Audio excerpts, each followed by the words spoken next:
कुणाला आवड नाही, बुद्धी असून चालत नाही, त्यांना मानव म्हणावे का? त्यांना मानव म्हणावे का?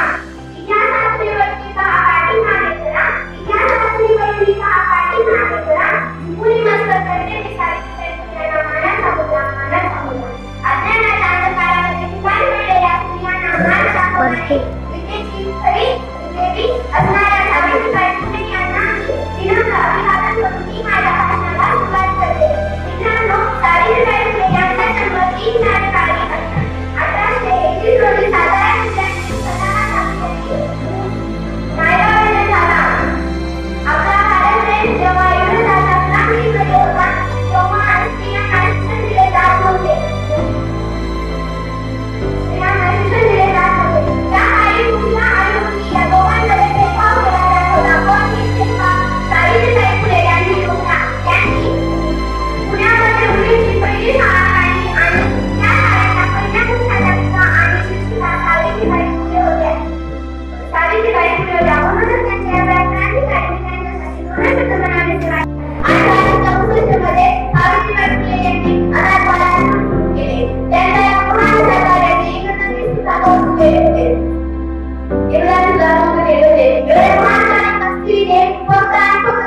स्वातंत्र्यासाठी केले होते. म्हणून म्हणते नभी जन सूर्यतारे सारी मुले खोज करती, नभी जन सूर्यतारे सारी मुले खोज करती. विखंडात गाजर आहे सावित्रीबाई फुले, विखंडात गाजर आहे सावित्रीबाई फुले. शेवटी 10 मार्च 1897 भारताच्या पहिल्या महिला शिक्षिका म्हणून सावित्रीबाई फुले यांनी शेवटचा श्वास घेतला.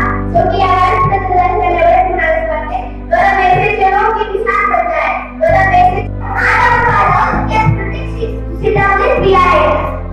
लैंडर लोगों जो आपल्याला दवाखान्यात महिला डॉक्टर नसल्या, प्रशासनात महिला अधिकारी नसल्या, शाळेत महिला शिक्षिका नसल्या, तर मित्रांनो या प्रत्येक क्षेत्रामध्ये आज आपल्याला महिला शिक्षक नसतात.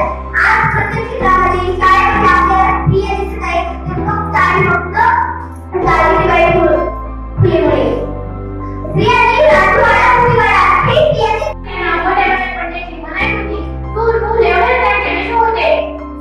त्या काळात लिहायला वाचायला शिकले. आवड नाही करत. ग्रंथांना रचना करून लागले. त्यांची हे कार्य त्यामध्ये ठरले नसून प्रत्येकाने आपल्याला शिकवलं या त्यांनी असं केला. कारण एक पुरुष शिकला नसतो, एकट्याच होतं.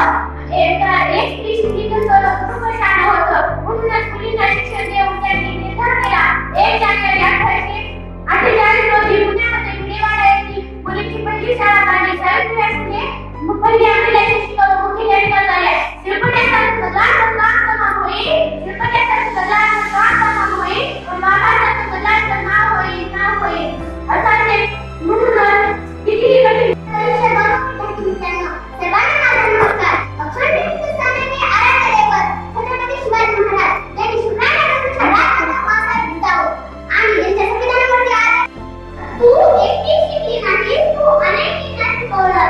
अंधकार माहिती म्हणणारी ते शिक्षणाच्या दृष्टीने तू सुधरवले. सन्मानित व्यासपीठ, वंदनीय पूज्यवर्ग आणि उपस्थित माझे मित्रमैत्रिणींनो, सर्वांना माझा नमस्कार. आज मी आपल्यासमोर सावित्रीबाई फुले यांची यशोगाथा सांगत होते. सावित्रीबाई फुले या भारताच्या पहिल्या स्त्रीमुक्तीच्या आणि स्त्री शिक्षणाचा सर्वप्रथम मी त्यांना वंदन करते. कारण आज मी मुलगी आहे फक्त आणि फक्त सावित्रीबाई फुले यांची. मित्रांनो, या पूर्ण आणि सावित्रीबाई फुले यांचा जन्म 3 जानेवारी 1831 रोजी महाराष्ट्रातील नायगाव येथे झाला.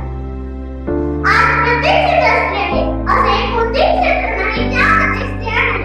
त्याचे सर्व श्रेय जाते सावित्रीबाई फुले यांना. तू आमचा सूर्य आणि तू आमची पौर्णिमा, तू आमचा सूर्य आणि तू आमची पौर्णिमा. सावित्रीबाई अगाध तुझी महिमा, अगाध तुझी महिमा. पूज्य उपस्थित माझ्या मित्रमैत्रिणींनो, सर्वांना नमस्कार. मी आज सावित्रीबाई फुले यांची शिकवणार आहे.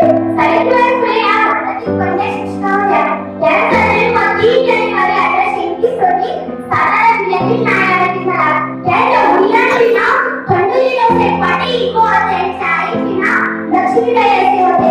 वयाच्या 9व्या वर्षी त्यांचे नाव